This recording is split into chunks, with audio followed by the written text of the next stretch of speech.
Bonjour, aujourd'hui on va poursuivre notre série de TD. Donc on va résoudre un exercice. L'énoncé de l'exercice est comme suit. Donc on a DQ est égal à CVDT plus LDV. Ça représente la première équation. DQ est égal à CPDT plus HDP. Ça représente la deuxième équation. Et DQ est égal à lambda dV plus mu dP. Ça représente la troisième équation. Où CP, CV, lambda, L, H et mu sont des coefficients calorimétriques.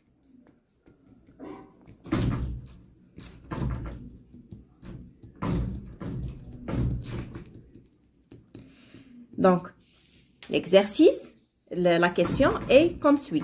Exprimer ces coefficients calorimétriques L, H, lambda et mu en fonction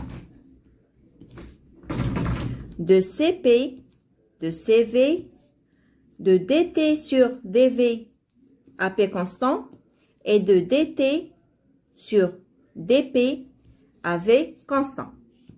Donc, c'est la première question. Comment peut-on résoudre cette question? Arrêtez la vidéo, essayez de résoudre cette question pour voir vos erreurs. Donc, après un temps de réflexion, vous pouvez regarder la solution. Comment peut-on résoudre cette question? En prenant l'égalité entre les deux premières équations, puisqu'on a DQ, DQ. Si on va avoir l'égalité entre les deux premières équations, qu'est-ce qu'on va avoir? CV dt plus L dV est égal à CP dt plus H dP.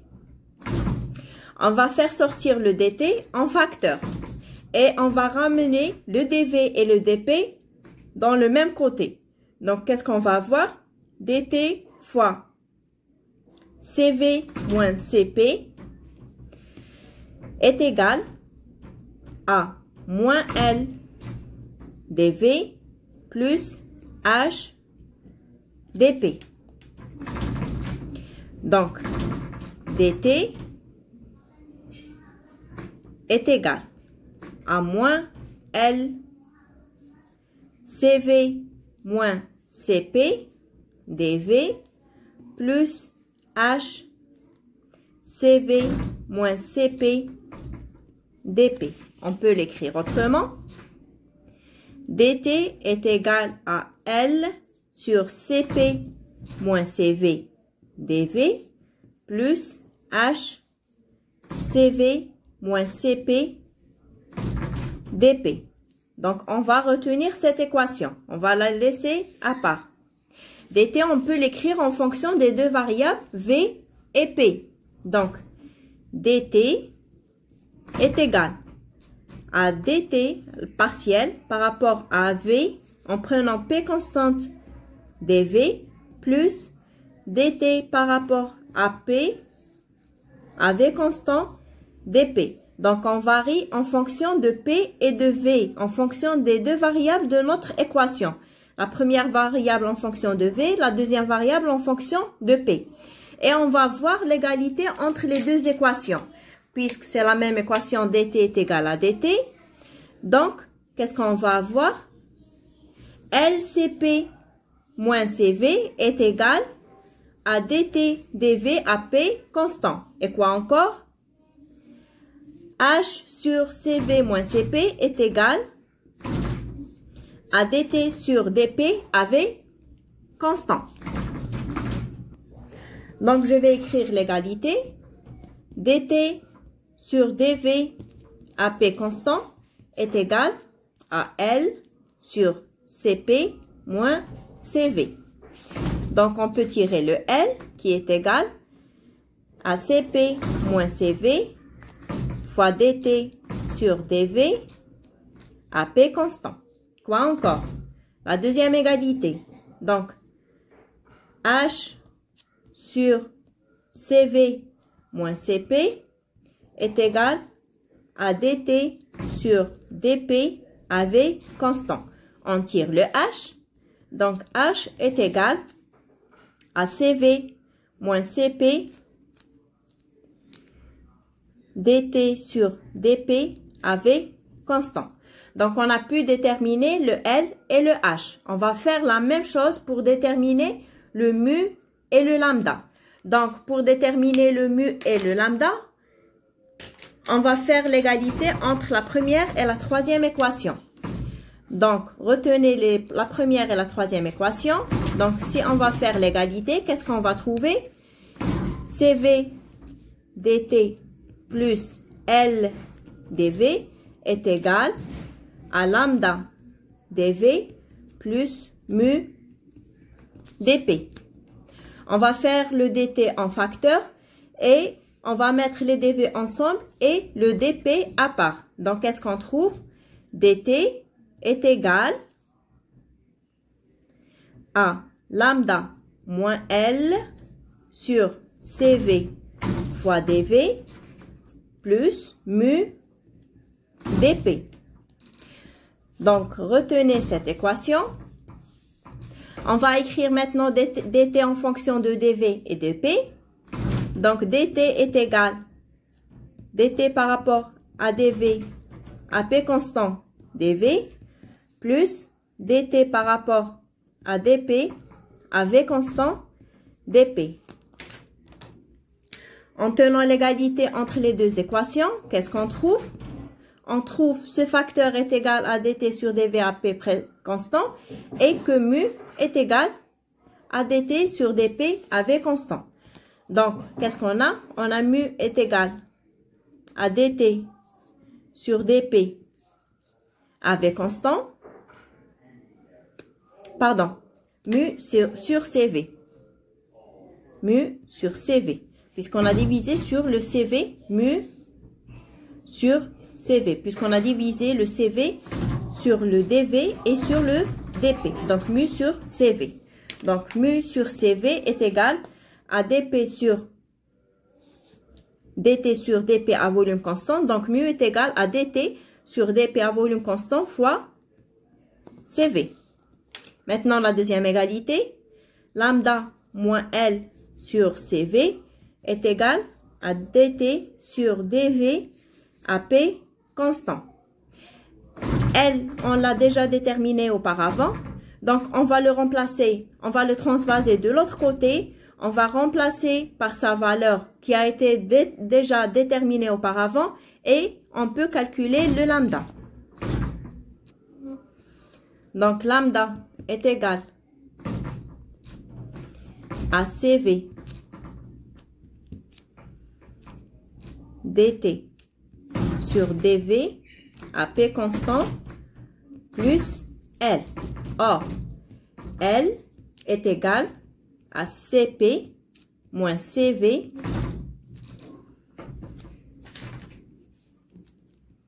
dt sur dv à P constante. On remplace le L par sa valeur et on trouve lambda est égal à CV dt sur dv à P constante plus CP moins CV dt sur dv à P constante.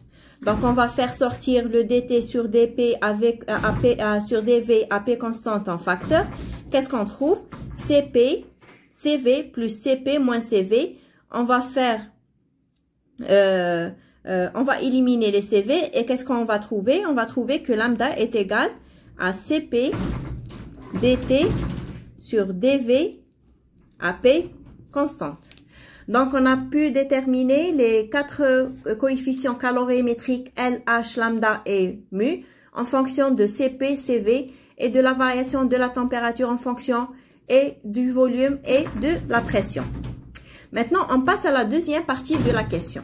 La deuxième partie, est comme suit. Donc, la deuxième question, exprimer L, H, lambda, mu en fonction de P, V et gamma qui représentent le CP sur le CV.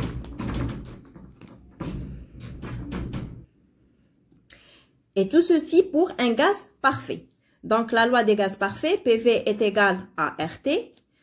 On va faire sortir le T, puisque toutes les variations, c'est les variations de T par rapport au volume et par rapport à la pression. Donc, T est égal à PV sur R. On a L est égal à CP moins CV dt sur dV à P constante. Donc, la variation de la température par rapport au volume à pression constante, qu'est-ce qu'on a comme constante? La pression et le R, c'est des constantes. Variation, la dérivée de V est égale à 1. Donc, dt sur dV à P constante est égal à P sur R. Donc, on va avoir L est égal à CP moins CV fois P sur R. Or que R représente le CP moins CV. Donc, R est égal à CP moins CV. Donc, qu'est-ce qu'on va avoir est égal à P.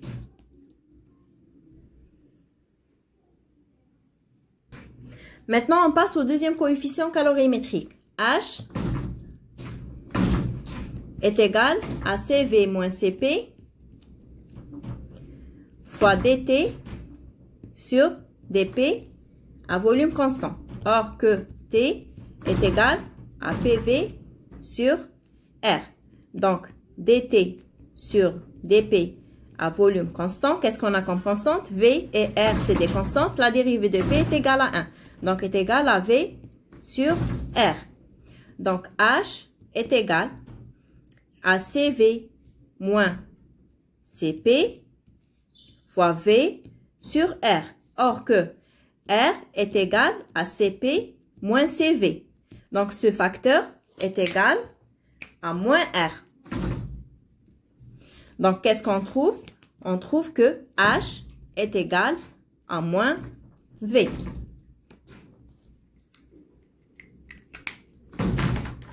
On va continuer de la même façon. On a mu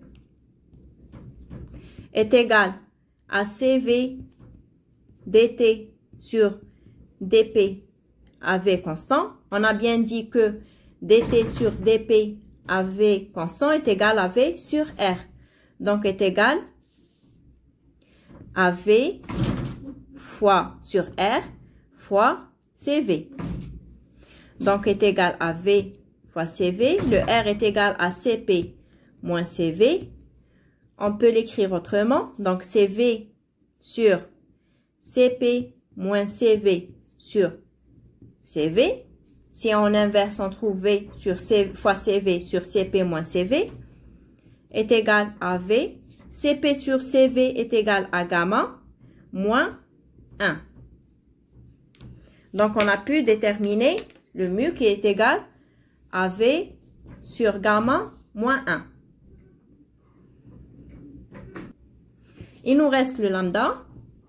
Lambda est égal à CP dt sur dV à P constante.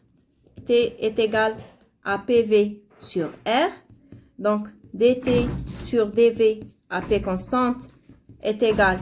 On a la pression qui est constante et R qui est constante. La dérivée de V est égale à 1, est égale donc à P sur R.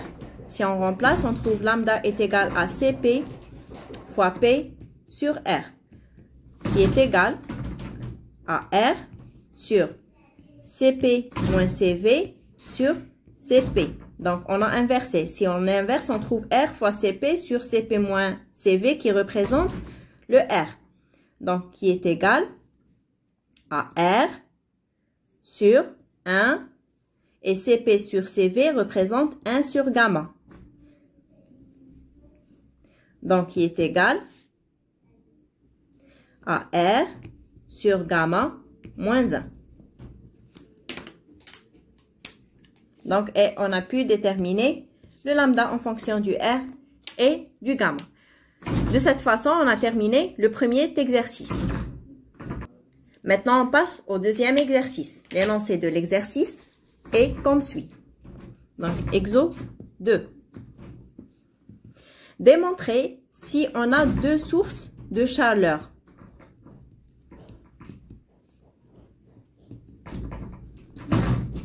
L'une est dite chaude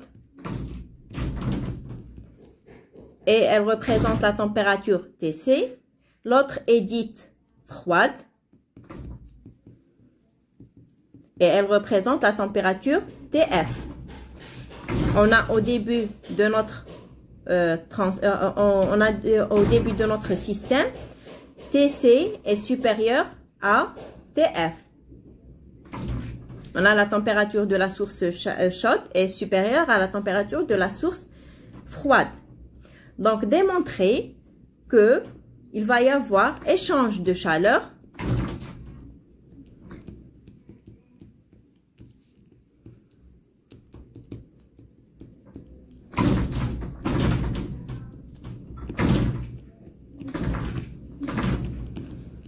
de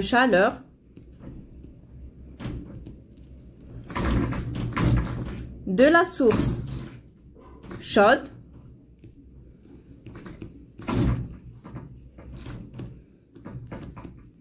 vers la source froide. Donc, comment peut-on démontrer ceci? On a une source chaude de température Tc. Une autre source froide de température Tf. Le système est isolé. Pourquoi? Il ne va pas y avoir échange avec le milieu extérieur. Sinon, il va y avoir dégagement de chaleur avec le milieu extérieur et il ne va pas y avoir transfert entre les deux sources, la source chaude et la source froide. Donc, on a un système isolé. Lorsqu'on parle de système isolé, donc delta U est égal à 0. Il ne va pas, je répète, il ne va pas y avoir échange entre le milieu, notre système et le milieu extérieur. Sinon, il va y avoir perte d'énergie. Dans notre cas, il va y avoir échange simplement au niveau de notre système. Donc, delta Q est égal à 0. Autre chose. Le système, notre système, n'est pas déformable. Donc, il ne va pas y avoir, les objets ne sont pas déformables. Donc, il ne va pas y avoir variation de volume.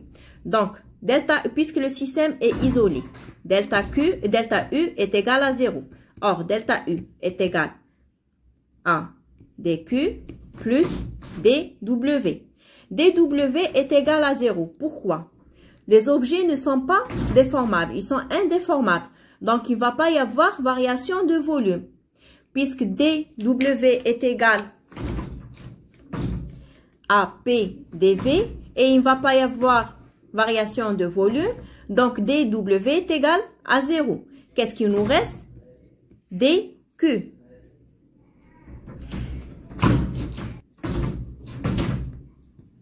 Delta U est égal à dQ est égal à 0.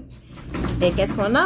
On a dans notre système deux sources de chaleur. Donc, QC, dQC plus dQf est égal à 0. Donc, dQf est égal à moins dQc. Donc, ils ont la même quantité de chaleur à l'état initial. Ils ont la même quantité de chaleur, mais en sens inverse. Donc, qu'est-ce qu'on a également? À l'équilibre, donc à l'état initial, delta S est égal à delta S de la source de chaleur, C plus delta S, F. Delta S, C. Le delta S de façon globale est égal à ds interne plus ds externe. Dans notre cas, ds externe est égal à 0. Pourquoi? On a dit qu'il ne va pas y avoir échange avec le milieu extérieur. Qu'est-ce qu'il nous reste? ds de notre système interne. Donc, delta S est égal à delta S, à ds interne de la source chaude, plus ds externe de la source chaude, plus ds interne de la source froide, plus ds interne de la source externe, pardon, de la source froide. Donc, on a dit que ds externe est égal à 0 pour les deux sources de chaleur. Donc, on trouve ds interne. Donc, il va y avoir des échanges à l'intérieur de notre système et il ne va pas y avoir des échanges avec le milieu externe de la source chaude qui est égal à ds interne de la source froide. Donc, et dSi est égal à quoi? Est égal à dQ de la source chaude sur Tc plus dQ de la source froide Tf. Or, on a démontré à partir de l'énergie interne que dQf est égal à dQ moins dQc. On remplace dans notre équation. Donc, si on remplace dans le delta S, on trouve que delta S est égal à dQc. Je reporte mon équation, je vais écrire mon équation, plus dQf sur Tf. Et on a comme information, bien comme donnée, dQf est égal à moins dQc. Donc, on remplace qui est égal à dQ. Donc, on remplace delta S est égal à dQ fois 1 sur Tc moins 1 sur Tf. Puisque c'est la même valeur, mais en sens opposé. On sait bien que pour une transformation réelle, c'est-à-dire une transformation réelle, c'est-à-dire une transformation irréversible, on a delta, bien, DUS est supérieur à 0. Donc, qu'est-ce qu'on a? Puisque DUS est supérieur à 0, c'est-à-dire delta S est supérieur à 0, qu'est-ce qu'on va avoir? dQ fois 1 sur Tc moins 1 sur Tf est supérieur à 0. Qu'est-ce qu'on va avoir? 1 sur Tc moins 1 sur Tf est supérieur à 0. À partir de cette équation, qu'est-ce qu'on peut écrire? Que 1 sur Tc est supérieur à 1 sur Tf. Donc, Tf est supérieur à Tc. À Tc. J'ai écrit cette équation. Donc, Tf est supérieur à Tc. Donc, on a inversé. Donc, Tf est supérieur à Tc. Actuellement, on se trouve à l'état final. Donc, on a trouvé que la température de la source chaude est inférieure à par rapport à la température de la source froide. Donc, on a trouvé que la température de la source chaude est inférieure par rapport à la température de la source froide. Or, au début, on avait la température de la source chaude était supérieure par rapport à la température de la source froide. Donc, si on calcule delta Tc est égal à Tc final moins Tc initial. Donc, puisque à la fin, Tc final était inférieur par rapport à Tc initial. Donc, on a trouvé que delta TC est inférieur à 0. Or que, puisque TF était inférieur à TC au début, puis TF était supérieur à TC à la fin. On a démontré que TF était supérieur à TC. Donc, qu'est-ce qu'on remarque? Que delta TF qui est égal à TF final moins TF initial est supérieur à 0. Pourquoi? La température de la source froide à l'état final était supérieure à la température de la source froide à l'état initial. Donc, delta T de la source froide est supérieur à 0. Donc,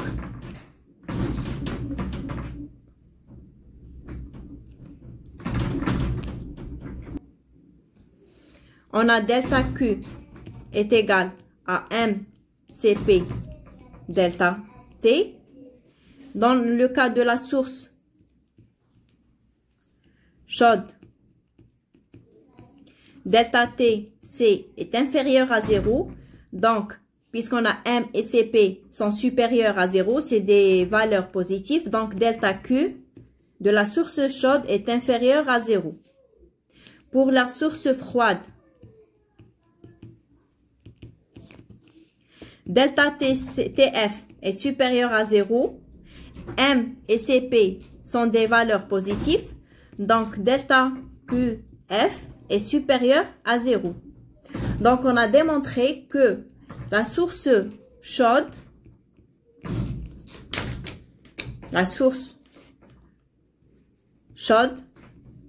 cède de la chaleur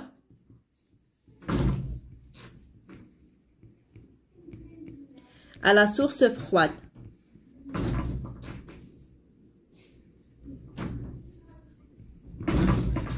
Comment on a pu déterminer ceci? Par la variation de la température. On a démontré que à la fin de notre réaction, la température de la source chaude est inférieure par rapport à la température de la source froide.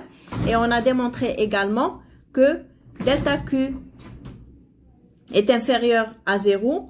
Donc, delta Q final est moins delta Q initial est inférieur à 0. Donc, la source chaude cède de la chaleur qui va être gagnée par la source froide.